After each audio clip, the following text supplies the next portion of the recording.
Le maître dit que le vin est le sang de la terre. Mais ce soir, c'est mon sang qu'il va boire, et il le trouvera délicieux. Ces mots, murmurés dans l'obscurité poisseuse des chais de Valsanglant, ne sont pas une simple métaphore. Ils sont une promesse de justice qui s'apprête à couler dans les veines de l'aristocratie française. Imaginez un instant une goutte de vin rouge, sombre comme un rubis en colère, qui tombe d'une barrique de chêne. Dans le reflet de cette goutte, un œil unique vous observe.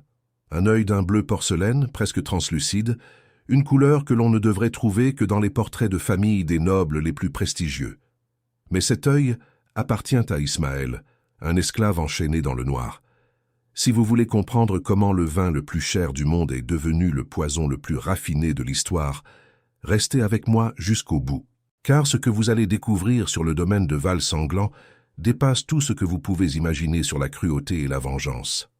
Avant de plonger dans ce récit, si vous aimez les histoires où les opprimés reprennent leur destin en main, n'oubliez pas de vous abonner et de mettre une note de 0 à 10 en commentaire pour nous dire si cette atmosphère vous glace le sang. Nous sommes en 1785.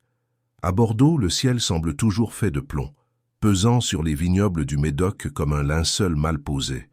Le château de Valsanglant porte bien son nom, même si les invités qui s'y pressent préfèrent ignorer l'origine de cette appellation. Ici, les murs de pierre ne suintent pas seulement l'humidité, ils exhalent l'odeur du mou de raisin en fermentation mêlée à la peur. Dans ce décor de faste et de pourriture, on ne se contente pas de cultiver la vigne.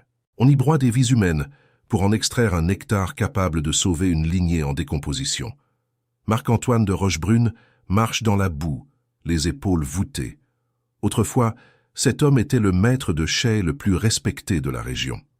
On disait qu'il pouvait parler aux barriques et qu'il connaissait le secret du vieillissement éternel. Aujourd'hui, il n'est plus qu'une ombre. Ses mains, autrefois si précises pour manipuler les éprouvettes, tremblent désormais sous l'effet de l'alcool de mauvaise qualité qu'il siffle dès l'aube. Marc-Antoine vit dans une cabane isolée, à la lisière du domaine, là où les ronces semblent vouloir dévorer son logis. Il déteste le comte de Granville, le propriétaire des lieux, d'une haine sourde et glacée. Granville est l'homme qui a laissé mourir la femme et la fille de Marc-Antoine, fauchés par la phtisie, simplement parce qu'ils refusaient de payer un médecin ou d'alléger leur travail dans les blanchisseries du château. Chaque soir, Marc-Antoine se rend dans les caves. Ce n'est pas par loyauté mais par besoin. Il a besoin de l'odeur du vin pour ne pas oublier l'odeur de sa propre vie disparue. Mais ce qu'il ne sait pas encore, c'est que les profondeurs du domaine cachent un secret bien plus brûlant que ses propres regrets. Sous les voûtes séculaires, loin des regards de la cour, vit un jeune homme de 19 ans nommé Ismaël. Ismaël n'est pas un esclave comme les autres. Le comte de Granville le garde au secret, caché comme un crime que l'on ne peut ni avouer ni effacer. Ismaël possède un don surnaturel. Son palais est une horloge de précision. Il peut humer l'air de la cave et vous dire quelle parcelle de terre a produit le raisin, quelle pluie a arrosé la vigne 3 ans auparavant, et quel bois de chêne conviendra le mieux pour l'élevage. Mais ce n'est pas son talent qui effraie le comte, c'est son visage. Ismaël est atteint d'une hétérochromie spectaculaire. Son œil droit est d'un noir profond, un puits d'ébène qui raconte l'Afrique de l'Ouest et la lignée de sa mère, une servante disparue. Mais son œil gauche est un choc. Il est d'un bleu porcelaine translucide et tranchant comme du verre. C'est exactement le bleu des Granville. C'est la signature génétique de la lignée, le trait distinctif que le comte arbore avec orgueil et que sa fille légitime, Clémence, possède également. Ismaël est le fils illégitime du maître, né d'un viol et d'une trahison que le fer rouge ne pourrait marquer davantage. Le comte de Granville est un homme acculé. Derrière ses manières de cour et ses perruques poudrées, la ruine grignote ses terres. Le domaine est en faillite. Son seul espoir est la visite imminente de l'intendant du roi, une dégustation royale qui doit décider du sort de Valsanglant. Si son grand cru est élu vin de la couronne, les dettes s'effaceront. Sinon, ce sera la chute. Pour réussir ce miracle, Granville utilise Ismaël comme son sommelier de l'ombre. Enchaîné à un pilier central du chai, le jeune homme goûte les assemblages, guidant la main du comte pour créer une perfection qu'aucun homme libre ne pourrait atteindre. Mais le comte est un monstre de cynisme. Il a déjà prévu de vendre Ismaël à un marchand d'esclaves en partance pour les Amériques dès que la dégustation sera terminée. Il veut effacer la preuve vivante de son péché. Pendant ce temps, au sommet du château, une autre tragédie se joue. Clémence, la fille légitime du comte, se meurt. La tuberculose, cette maladie qui ne fait pas de distinction entre la soie et les haillons, ronge ses poumons. Elle crache sa vie dans des linges de fine dentelle, des draps blancs qui deviennent chaque jour plus rouges. Le comte ne monte même plus la voir. Pour lui, une fille qui meurt est un investissement perdu. Il ne pense qu'à son vin, à sa réputation, à Versailles. L'incident qui va tout déclencher se produit lors d'une nuit d'orage particulièrement violente. Marc-Antoine, poussé par un besoin de boire plus fort que d'habitude, s'introduit dans une section interdite des caves. Il s'attend à trouver des bouteilles de réserve, mais il tombe sur un spectacle qui le fige sur place. Dans la pénombre, éclairé par la lueur vacillante de sa lanterne, il voit un jeune homme prostré, le corps marqué par les chaînes, en train de pleurer en silence. Ismaël lève la tête, et c'est là que le choc se produit. Marc-Antoine voit cet œil bleu, cet œil qui hurle la vérité. Ismaël ne recule pas. Il sent sur Marc-Antoine une odeur familière.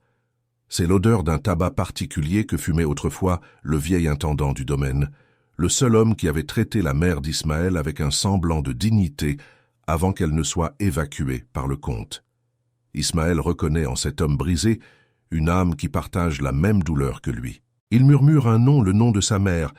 Marc-Antoine lâche sa lanterne. Le nom résonne contre les tonneaux comme un verdict. « Tu es son fils » souffle Marc-Antoine, la voix étranglée par la surprise et la terreur. Ismaël hoche la tête, ses chaînes cliquetant lugubrement. Il révèle alors à Marc-Antoine le secret le plus noir de Valsanglant. Sa mère n'est pas partie de son plein gré.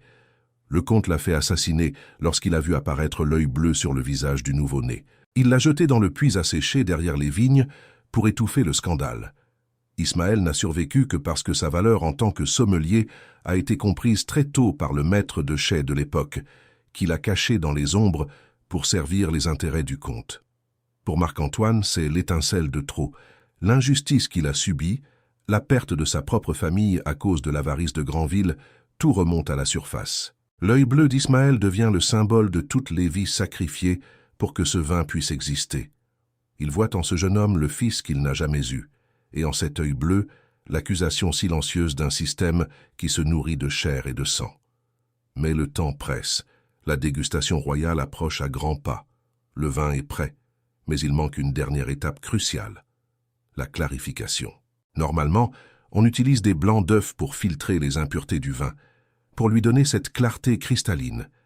Mais Ismaël, avec son palais divin et son cœur rempli de rancœur, propose autre chose, quelque chose de terrifiant, quelque chose que Marc-Antoine, dans son délire de vengeance, accepte sans hésiter. Ismaël explique que pour que le vin soit vraiment noble, il doit contenir l'essence même de ceux qu'il a détruits. Il parle des protéines. Il explique avec une précision technique effrayante que le sang et les fluides corporels, une fois filtrés, donnent au vin une texture veloutée et un éclat rubis qu'aucun œuf de poule ne pourra jamais égaler. Mais ils ne vont pas utiliser n'importe quel sang. L'incident déclencheur ne s'arrête pas là.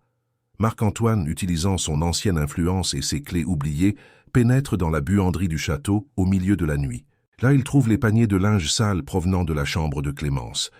Les draps sont trempés de sang, de pus et des miasmes de la tuberculose. Ce sont des étoffes de mort, imprégnées de la maladie qui a tué sa propre fille et qui achève celle du comte.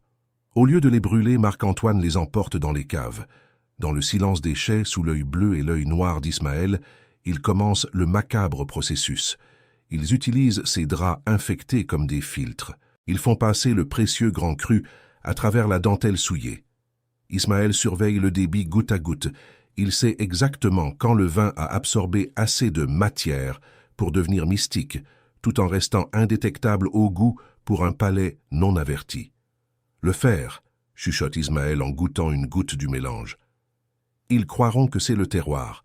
Ils diront que c'est le sol ferrugineux de Valsanglant qui donne cette puissance. Ils boiront la mort et ils diront merci. Marc-Antoine regarde le jeune homme. Il voit en lui un ange exterminateur. L'innocence a disparu de cet œil bleu pour laisser place à une détermination froide.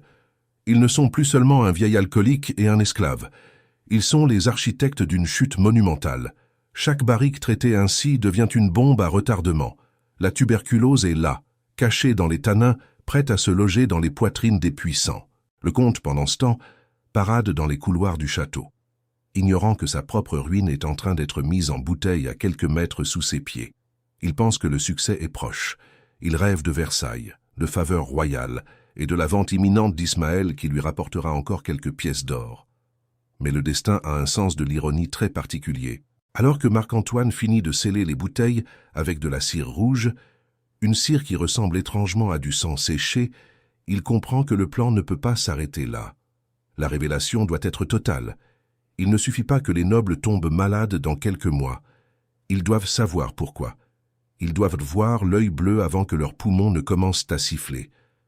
Ismaël, de son côté, commence à ressentir le poids de ce qu'ils font. Ce n'est pas de la culpabilité. C'est une sorte d'exaltation sombre. Il sait qu'il risque sa vie à chaque seconde. Si le comte les surprend, c'est la mort immédiate, après des tortures, que l'imagination humaine peine à concevoir. Mais l'idée de voir son père boire le sang de sa propre fille légitime, mélangé aux fruits de l'esclavage, lui donne une force surhumaine. Le climat au domaine devient électrique. Les domestiques murmurent que l'air dans les caves a changé. On dit que le vin chante la nuit. Marc-Antoine, lui, a arrêté de boire. Pour la première fois depuis des années, il est sobre. Une sobriété terrifiante, celle de l'homme qui a enfin trouvé un but. Il regarde Ismaël et voit la preuve vivante que la beauté construite sur la souffrance finit toujours par consumer ceux qui la dégustent. La première partie de cette tragédie s'achève alors que les carrosses de l'intendant du roi sont signalés à l'entrée du domaine. Le festin se prépare. Les tables sont dressées, les cristaux brillent, et le vin, le grand cru filtré dans le sang et la phtisie, attend dans la fraîcheur des caves. Le comte sourit, ajustant sa veste de soie. Il ne sait pas encore que le toast qu'il s'apprête à porter sera le dernier acte de sa vie d'homme puissant. Il ne sait pas que l'œil bleu l'attend dans l'ombre, prêt à réclamer son héritage de sang. Le fracas des roues cerclées de fer sur les pavés de la cour d'honneur résonna dans les profondeurs de la cave comme un glas. L'intendant du roi était là. Le moment que le comte de Granville attendait comme sa rédemption et que Marc-Antoine redoutait comme son jugement dernier, venait de sonner. Mais alors que le faste s'installait à l'étage, dans les cuisines et les salons, une ombre bien plus sinistre s'étendait sur le château de Valsanglant. Car si le vin était prêt, le plan de Marc-Antoine et d'Ismaël venait de heurter un obstacle imprévu. Un obstacle qui risquait de transformer leur vengeance en un suicide collectif. Mais ce n'était que le début du cauchemar. Dans la pénombre du chai, Marc-Antoine fixait les bouteilles alignées sur le râtelier. Elles semblaient innocentes, leur verre sombre cachant le secret mortel qu'elles renfermaient. À côté de lui, Ismaël, toujours enchaîné, observait la porte avec une intensité qui faisait briller son œil bleu d'un éclat presque électrique. Le comte venait de donner un ordre nouveau, un ordre qui changeait tout. Il voulait que le vin soit goûté une première fois, en privé, dans moins d'une heure, avant même le grand banquet. Granville, dévoré par l'anxiété et le besoin de se rassurer, ne pouvait attendre l'avis de l'intendant. Il voulait vérifier lui-même la perfection du grand cru. Marc-Antoine sentit une goutte de sueur froide couler le long de sa colonne vertébrale. Si le comte goûtait le vin maintenant, s'il percevait ne serait-ce qu'une nuance métallique trop prononcée, ou s'il remarquait la texture étrange laissée par le filtrage au linge de Clémence, tout était fini. Et ce qui arriva ensuite fut encore pire. La porte de la cave s'ouvrit avec un grincement sinistre, révélant non pas le comte, mais un homme que Marc-Antoine n'avait pas vu depuis des années. Monsieur Levasseur, un marchand d'esclaves réputé pour sa cruauté, l'homme à qui Granville avait promis Ismaël. Levasseur entra dans la cave, l'odeur du cuir et de la sueur rance l'accompagnant. Il s'approcha d'Ismaël comme on inspecte une bête de foire, soulevant sa lèvre avec un doigt ganté pour examiner ses dents, ignorant totalement la présence du maître de chai. « Le comte m'a dit que la marchandise était exceptionnelle », grogna Levasseur d'une voix qui semblait sortir d'un tombeau. « Mais je ne savais pas pour l'œil. Ça est une anomalie. Ça pourrait faire baisser le prix, ou l'augmenter pour un collectionneur de curiosités. » À ces mots, Ismaël ne scia pas, mais Marc-Antoine vit ses poings se serrer jusqu'à ce que ses jointures blanchissent. Le marchand se tourna vers Marc-Antoine. « Il part ce soir dès que l'intendant aura rendu son verdict. Préparez-le, je ne veux pas de complications. » Le choc fut brutal. Le plan initial prévoyait de s'échapper à la faveur de la nuit, après le banquet, profitant de la confusion et de l'ivresse des convives. Mais avec Levasseur déjà sur place, Le temps venait de se contracter brutalement. Il n'avait plus que quelques heures, peut-être moins, pour s'assurer que le poison agisse et pour disparaître dans la nature. Resté seul avec Ismaël après le départ de Levasseur, Marc-Antoine s'effondra sur un tabouret de bois. Son esprit était un tourbillon de regrets et de peur. Il regarda ses mains qui avaient infiltré la mort à travers les draps d'une jeune fille agonisante. Qu'était-il devenu? Un meurtrier? Un justicier? À l'intérieur de lui, une voix brisée hurlait le nom de sa propre fille, Marie, morte dans ses bras alors qu'il n'avait même pas de quoi lui acheter un bouillon chaud. Il se rappela le visage de Clémence, là-haut dans sa chambre, crachant ses poumons dans la soie. Il utilisait la mort de l'une pour venger la mort de l'autre, et au milieu de ce cycle de sang se trouvait Ismaël, la preuve vivante de la luxure du conte. Ismaël, lui, gardait un silence de pierre. Mais derrière son regard bicolore, une tempête faisait rage. Il se demandait si la liberté valait le prix de tant de cadavres. Il se demandait si, en empoisonnant le vin, il ne devenait pas exactement comme l'homme qu'il avait engendré et enchaîné. « Marc-Antoine », murmura-t-il enfin, sa voix n'étant qu'un souffle dans l'obscurité. « L'œil bleu, vous croyez qu'il est maudit? Vous croyez que c'est pour ça qu'il ne m'a jamais regardé en face? Parce qu'il voit sa propre laideur dans mon miroir ?» Marc-Antoine leva les yeux vers lui. Il vit la détresse de ce jeune homme qui n'avait connu que l'ombre et la servitude. Il ne te regarde pas parce qu'il a peur de toi, Ismaël. Il a peur que tu sois le seul être humain honnête dans ce château. Cet œil n'est pas une malédiction, c'est un phare. Et ce soir il va éclairer toute sa pourriture. Mais même en prononçant ces mots, Marc-Antoine ne pouvait s'empêcher de penser « Et si le vin n'était pas assez fort? Et si le processus de clarification avait détruit les agents pathogènes de la tuberculose? » Il avait besoin d'une preuve, d'un signe que leur sacrifice n'était pas vain. C'est alors que le tournant de la soirée se produisit, un événement que personne n'aurait pu anticiper. Une servante, affolée, descendit les marches 4 à 4. Elle cherchait le maître de chais. « Monsieur Marc-Antoine, venez vite. C'est mademoiselle Clémence. Elle a fait une crise plus grave que les autres. Le comte exige que vous montiez. Il dit que vous connaissez des remèdes de vieux vignerons, que vous savez comment calmer les fièvres. » Marc-Antoine échangea un regard lourd de sens avec Ismaël. C'était l'occasion de voir de près l'ennemi, mais aussi la source de leur poison. En montant vers les appartements privés, Marc-Antoine traversa les salons où les domestiques s'affairaient à disposer les cristaux et l'argenterie. Le contraste était insupportable. Le parfum des fleurs coupées et des bougies de cire d'abeille luttait contre l'odeur de mort qui émanait de la chambre de la jeune fille. Lorsqu'il entra dans la chambre de Clémence, il fut frappé par la pâleur de la jeune fille. Elle n'était plus qu'une poupée de cire égarée dans un lit trop grand pour elle. Le comte de Granville était là, debout près de la fenêtre, tournant le dos à sa fille. Il ne la regardait pas. Il regardait ses vignes, ses terres, son empire qui s'effritait. « Faites quelque chose, Rochebrune, ordonna-t-il sans se retourner. Elle doit tenir jusqu'à demain.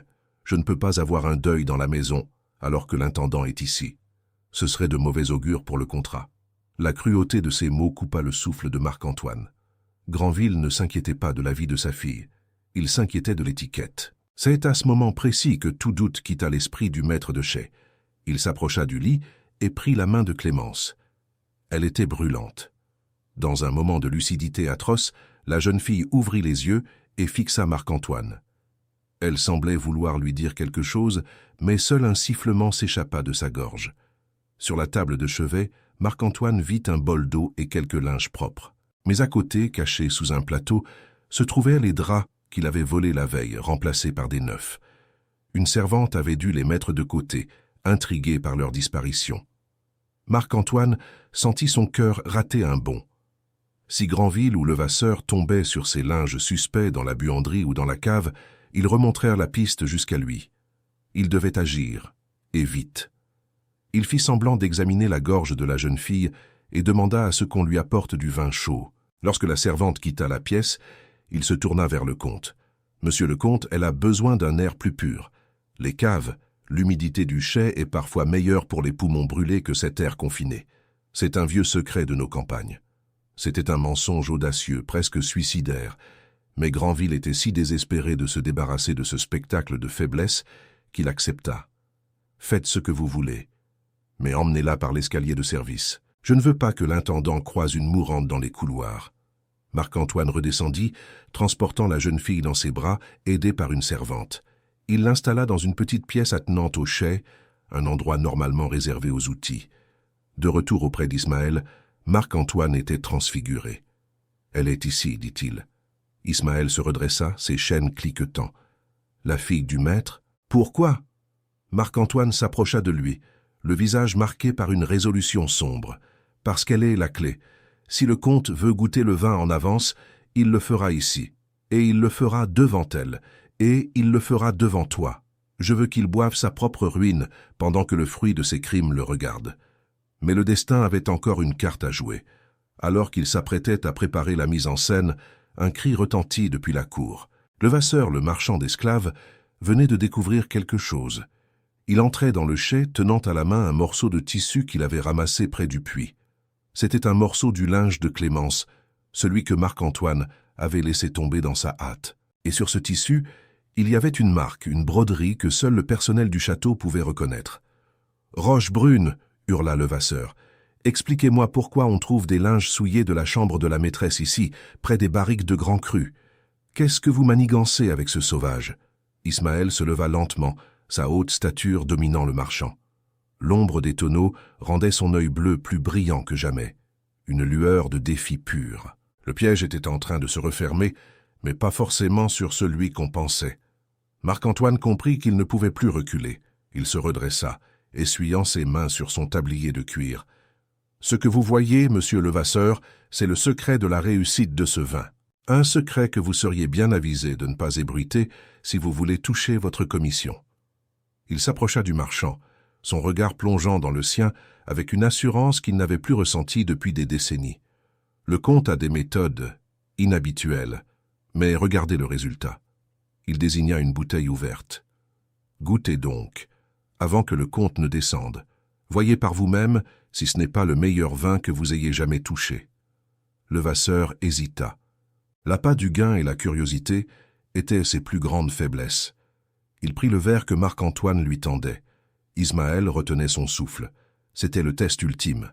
Si Levasseur mourait trop vite, ou s'il tombait malade sur le champ, tout s'effondrait. Mais la tuberculose est un poison lent, une morsure qui s'installe pour ne plus jamais lâcher. Le marchand porta le verre à ses lèvres, l'observa à la lumière de la lanterne et but une longue gorgée. Un silence de mort s'installa dans la cave. Marc-Antoine comptait les battements de son propre cœur. Levasseur fit rouler le vin dans sa bouche, ferma les yeux, et un sourire cruel s'étira sur ses lèvres. Ferrugineux, puissant, presque charnel, le comte a raison. C'est un chef-d'œuvre. Il reposa le verre, inconscient qu'il venait de signer son propre arrêt de mort. Bien, je ne dirai rien, mais je veux cet esclave dès que l'intendant aura bu sa première coupe. Pas une minute de plus. Levasseur sortit, laissant Marc-Antoine et Ismaël seuls avec la jeune Clémence qui luttait pour sa respiration dans la pièce voisine. Ils avaient réussi la première étape, mais à quel prix? Ils venèrent de condamner un homme de plus, même si celui-là ne méritait aucune pitié. Ismaël regarda Marc-Antoine. « Il a aimé, » dit-il avec une amertume qui lui déchira la gorge. Il a trouvé ça délicieux. Le sang de sa propre famille lui a semblé divin. C'est à cet instant que la voix du comte de Granville résonna en haut de l'escalier. « Rochebrune, apportez le vin.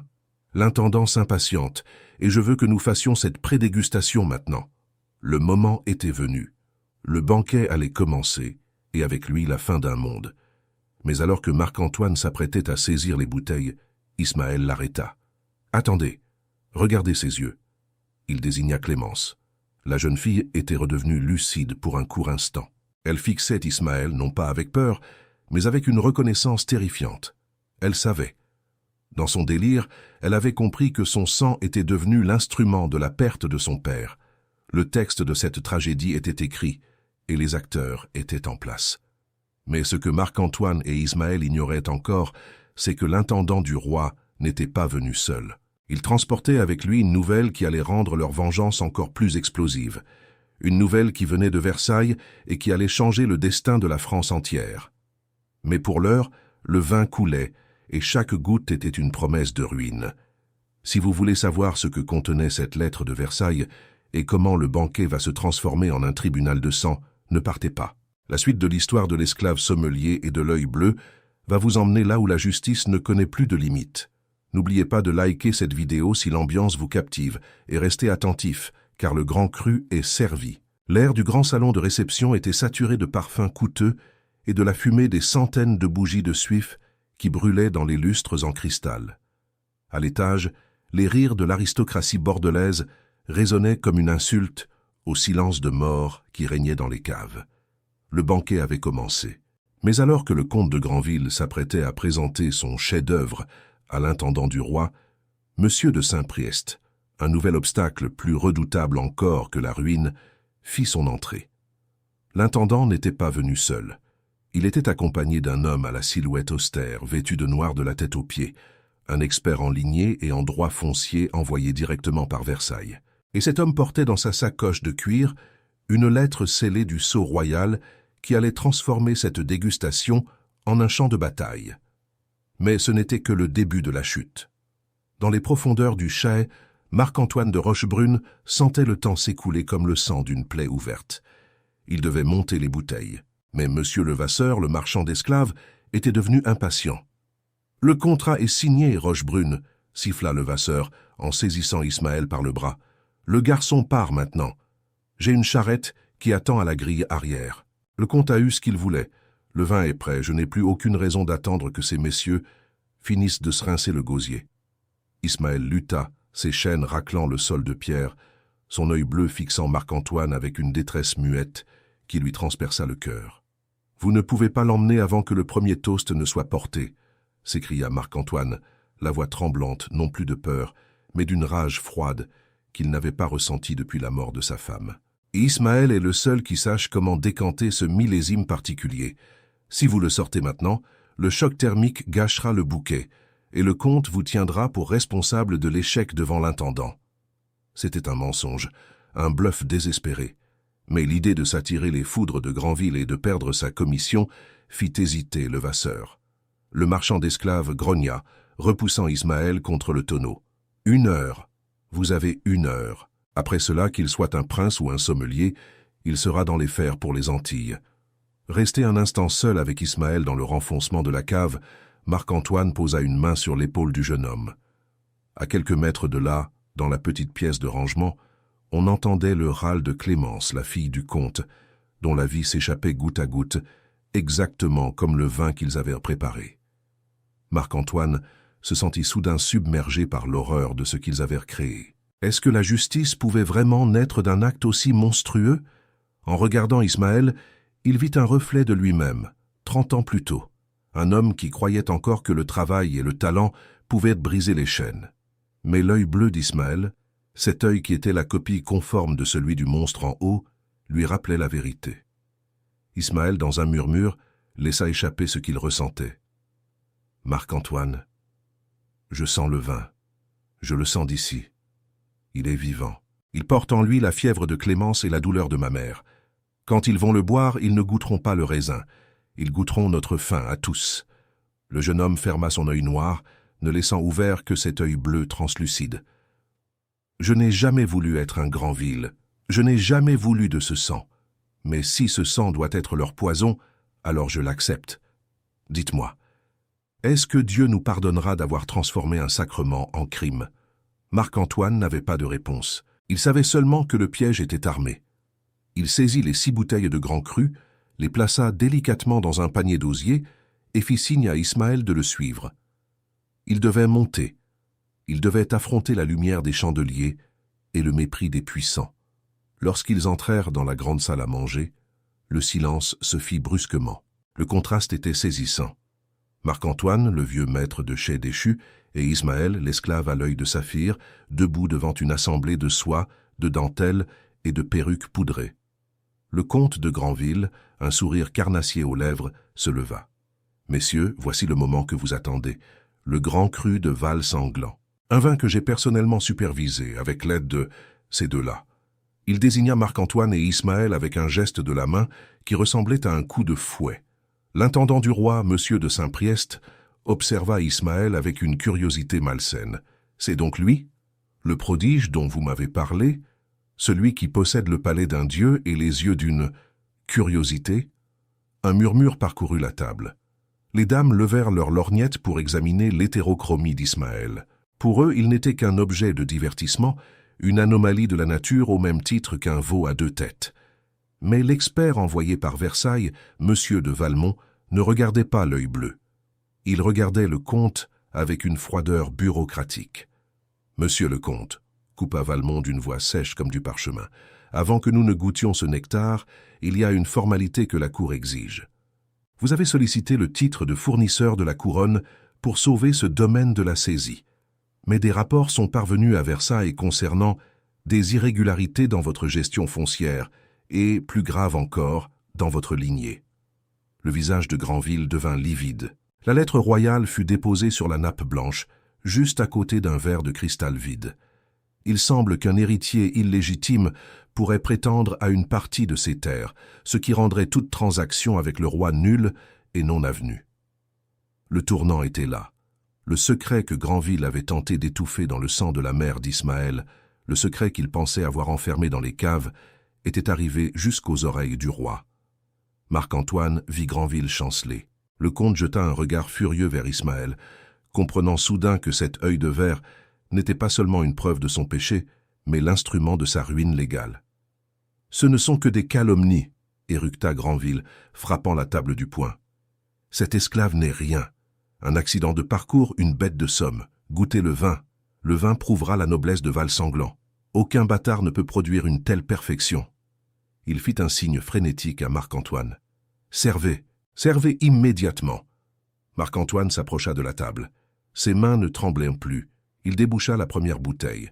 Un arôme puissant, presque trop riche, se répandit dans la pièce. C'était une odeur de fruits noirs, de terre mouillée, mais avec cette note métallique de fer, cette odeur que Marc-Antoine ne connaissait que trop bien, celle du sang. Il versa le liquide pourpre dans le verre de l'intendant, puis dans celui de Valmont, et enfin dans celui du comte. Ismaël se tenait derrière Marc-Antoine, immobile comme une statue de bronze. Son œil bleu fixait le comte. Un dialogue silencieux s'installa entre le père et le fils. Ismaël ne baissait pas les yeux. Il semblait dire « Bois. Bois ma naissance. Bois ma souffrance. Bois la mort de ta fille qui s'éteint dans ton sous-sol pendant que tu rêves de Versailles. » L'intendant porta le verre à son nez. « Le bouquet est troublant. Je n'ai jamais rien senti de tel. Il y a une profondeur qui semble presque humaine. » Il prit une gorgée. Ses yeux s'agrandirent. C'est velouté, incroyable. On dirait que ce vin possède une texture de soie. Il se tourna vers le comte, impressionné. « Granville, je dois admettre que vous avez accompli un miracle. » Le comte, soulagé, saisit son propre verre. Il croyait avoir gagné. Il croyait que le vin allait effacer la lettre de Versailles, le scandale de l'esclave et ses propres dettes. Il but une longue gorgée, savourant le triomphe. Mais alors qu'il reposait son verre, son regard croisa de nouveau celui d'Ismaël. Et là, dans la lumière crue des lustres, il vit quelque chose qu'il n'avait pas remarqué auparavant. Sur le visage d'Ismaël, une larme coulait, une seule. Et cette larme était rouge. Ismaël s'était mordu la langue jusqu'au sang pour que son propre fluide se mélange à sa douleur. Il fit un pas en avant, brisant l'étiquette, brisant les siècles de servitude. « Est-il à votre goût, mon père ?» demanda-t-il d'une voix claire qui pétrifia l'assemblée. Le silence qui suivit fut plus terrifiant qu'un coup de tonnerre. Les invités arrêtèrent de respirer. L'intendant reposa son verre, son visage changeant de couleur, alors qu'il comprenait le sens des mots de l'esclave. Le comte de Granville tenta de parler, de nier, mais une quinte de toux brutale le saisit. Il porta son mouchoir de dentelle à sa bouche. Lorsqu'il le retira, le tissu blanc était taché d'un rouge vif, identique à la couleur du vin qu'il venait de boire. « Qu'est-ce que vous avez fait ?» balbutia le comte, les yeux exorbités par la terreur. Marc-Antoine fit un pas en avant, se tenant aux côtés d'Ismaël. « Nous avons seulement clarifié votre vin, monsieur le comte. Nous avons utilisé ce que vous aviez de plus précieux pour lui donner son éclat. Le sang de vos victimes et les poumons de votre héritière. » Le chaos commença à s'emparer de la salle. Les invités, pris de panique, regardaient leur propre verre avec horreur. Valmont, l'expert de Versailles, se leva, repoussant sa chaise avec fracas. « Vous avez empoisonné le vin du roi » hurla-t-il, Mais Marc-Antoine sourit. « Ce n'est pas un poison, monsieur de Valmont, c'est la vérité. Et la vérité met du temps à agir, mais elle est implacable. » À cet instant précis, un cri déchira l'atmosphère depuis les cuisines. Une servante accourait, le visage décomposé. « Monsieur le comte, mademoiselle Clémence, elle vient de rendre son dernier soupir. » La nouvelle tomba comme un coup près. La mort était entrée officiellement à Val-Sanglant, mais elle ne comptait pas repartir seule. L'intendant du roi, se sentant soudain pris de nausée, fixa Ismaël. « Qui êtes-vous vraiment » demanda-t-il dans un souffle. Ismaël se redressa de toute sa hauteur. « Je suis Ismaël de Granville, le fils de l'ombre, et ce soir je suis le seul héritier de ce domaine en ruine. » Mais alors que le triomphe semblait proche pour nos deux compères, la porte du salon s'ouvrit violemment. Levasseur, le marchand d'esclaves, entra, pistolet au poing. Il avait entendu les cris, il avait compris que quelque chose d'irréparable venait de se passer. « Assez de discours !» cria-t-il. « Je prends le garçon et je brûle ce château s'il le faut. Personne ne m'enlèvera ma marchandise. » La situation était désespérée. Marc-Antoine et Ismaël étaient encerclés par la panique, la maladie qui commençait déjà son œuvre silencieuse dans les poitrines des convives et la violence brute de Levasseur. Le grand cru était bu, la vengeance était servie, mais la liberté semblait encore hors de portée. Comment allait-il sortir de cet enfer de soie et de sang alors que le comte, dans un dernier sursaut de rage, ordonnait à ses gardes de massacrer tout le monde? Si vous voulez découvrir comment Ismaël et Marc-Antoine vont affronter la fureur de Granville et de Levasseur dans un duel final au milieu des flammes et du vin, restez avec moi pour la conclusion de ce récit. Le destin de Val-Sanglant se joue dans les prochaines minutes. Mettez une note de 0 à 10 pour ce climax, et préparez-vous car le sang appelle le sang. Le canon du pistolet de Levasseur brillait sous la lumière des bougies, une menace d'acier froid pointait directement sur le cœur d'Ismaël. Dans le grand salon du château de Val-Sanglant, le temps semblait s'être figé. Les invités, figés par l'horreur, regardèrent le comte de Granville qui s'étouffait avec son propre sang, tandis que l'esclave à l'œil bleu se tenait droit, telle une statue de marbre au milieu d'un temple qui s'écroule. Mais ce n'était pas la fin. C'était l'explosion finale d'une tragédie préparée dans l'obscurité des chais. La violence qui couvait depuis des décennies allait enfin déborder, et personne, ni noble, ni marchand, n'en sortirait indemne. Si vous pensiez que le vin était le seul poison de cette soirée, vous vous trompiez. Car la vérité, une fois libérée, est un incendie que rien ne peut éteindre. « Baissez cette arme, Levasseur !» rugit l'intendant de Saint-Priest, la voix tremblante. « Vous êtes en présence d'un expert du roi et d'une lettre frappée du sceau de Versailles. Ce garçon n'est plus une marchandise. Il est une preuve juridique. » Mais Levasseur, dont la cupidité était plus forte que le respect des lois, ne bougea pas. Une preuve, ce n'est qu'un sauvage qui a empoisonné le vin. Il a avoué. Il a dit qu'il avait mis le sang de la morte dans vos verres. Je fais une faveur au roi en l'éliminant. Marc-Antoine de Rochebrune fit un pas entre le pistolet et Ismaël. Il n'avait plus peur de mourir. Son deuil était fait depuis longtemps, et il voyait dans cet instant la seule chance de rédemption pour une vie de compromission. « Tirez donc, Levasseur, » dit-il d'une voix calme, presque douce. « Tu es le seul homme capable de dire à l'intendant quelle bouteille contient le remède et laquelle contient la mort. Parce que vous l'avez bu, n'est-ce pas? Vous avez bu ce vin dans la cave. Vous sentez déjà cette chaleur dans votre poitrine?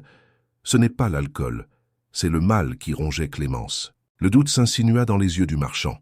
Il baissa légèrement son arme, portant sa main libre à sa gorge. C'était le moment que Marc-Antoine attendait. D'un geste vif, il renversa l'un des grands candélabres sur la nappe de lin. Le feu prit instantanément. Les flammes grimpèrent le long des rideaux de velours, créant un rideau de feu entre les invités terrifiés et les deux rebelles. Le chaos fut total.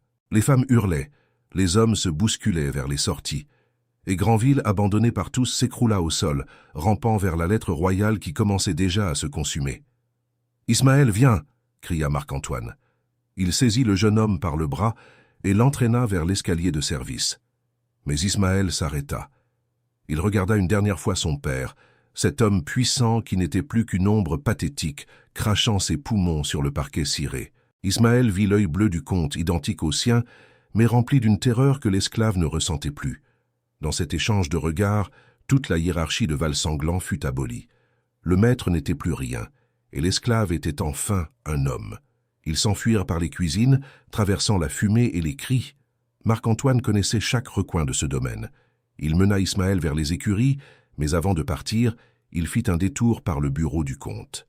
Là, dans un coffre dont il connaissait le secret depuis des années, il saisit une liasse de papier, des lettres de change, de l'or, et surtout les registres de propriété du domaine. « Pourquoi prendre ça ?» demanda Ismaël, alors que le feu commençait à dévorer les étages supérieurs du château. « Pour que tu puisses vivre, » répondit Marc-Antoine. « Ces papiers prouvent ton identité. Ils prouvent que tu es un Granville. Avec l'appui de l'expert Valmont, si nous arrivons à Bordeaux, tu peux réclamer ta part d'héritage ou, au moins, acheter ta liberté et celle de tous ceux que tu voudras. » Ismaël regarda les papiers, puis il regarda le château en flammes. « Je ne veux pas être un Granville, je veux être Ismaël, brûlez-les. » Marc-Antoine hésita, mais il vit la détermination dans l'œil bleu du jeune homme. Il jeta les registres dans les flammes naissantes d'une dépendance. Ils ne gardèrent que l'or et les faux papiers d'affranchissement que Marc-Antoine avait préparés en secret. Ils atteignirent les chevaux alors que le ciel de Bordeaux se teintait d'une lueur orangée sinistre. Le château de Valsanglan n'était plus qu'une torche géante au milieu des vignes. Marc-Antoine monta en selle, mais ses forces commençaient à l'abandonner. Le stress, la fumée et le poids des années le rattrapaient. « Ismaël, tu dois continuer seul. Va vers le port. Cherche le navire l'Espérance. Le capitaine me doit la vie, il t'emmènera loin d'ici. »« Non, je ne vous laisse pas, » s'écria Ismaël. Mais Marc-Antoine secoua la tête. « Mon rôle s'arrête ici. J'ai vu la fin de Granville. J'ai vu ton œil briller de liberté. C'est tout ce dont j'avais besoin pour rejoindre ma famille. » Il remit à Ismaël une dernière petite fiole. « C'est le reste du grand cru. Garde-le. Non pas comme un poison, mais comme un rappel. Le sang des opprimés finit toujours par avoir le goût de la justice. » Ismaël galopa à travers les vignobles, laissant derrière lui le domaine de son enfance et de ses chênes. Il arriva au quai de Bordeaux alors que le soleil se levait, chassant les ombres d'une nuit de cauchemar. Il trouva le navire. Le capitaine, voyant les papiers et l'œil bleu d'Ismaël, ne posa aucune question. Il comprit que ce jeune homme portait en lui une histoire que le monde n'était pas encore prêt à entendre. Quelques semaines plus tard, la nouvelle se répandit dans toute la France. Le château de Valsanglan avait brûlé.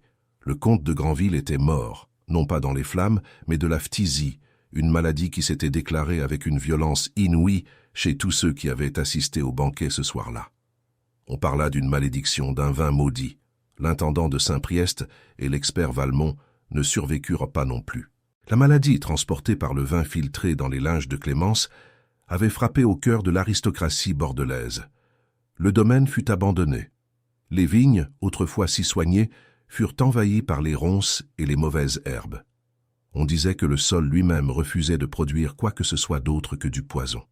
Et au milieu des ruines calcinées du château, une seule chose resta intacte, une bouteille de grand cru posée sur une table de pierre dans la cave épargnée par le feu.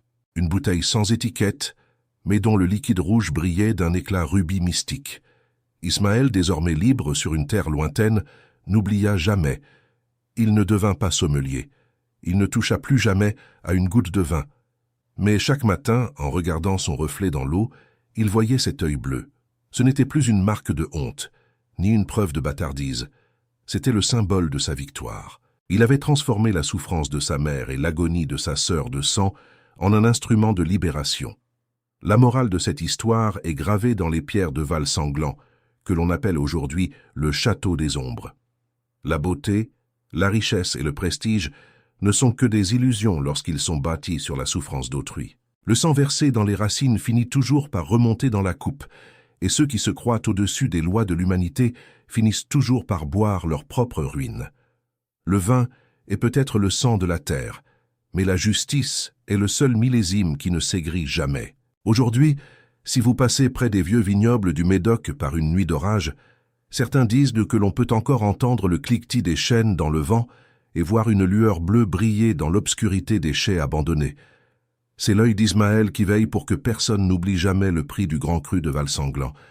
Nous arrivons à la fin de ce récit tragique et puissant. Si l'histoire d'Ismaël et de sa vengeance vous a touché, si vous avez ressenti le poids de cette justice de sang, N'oubliez pas de vous abonner à notre chaîne pour ne manquer aucune de nos prochaines immersions dans les secrets les plus sombres de l'histoire.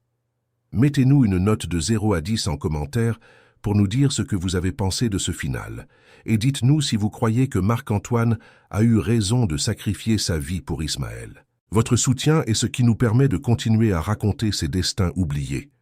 Merci d'avoir été avec nous jusqu'au bout, et n'oubliez jamais, la vérité a toujours le goût du sang pour ceux qui tentent de l'étouffer.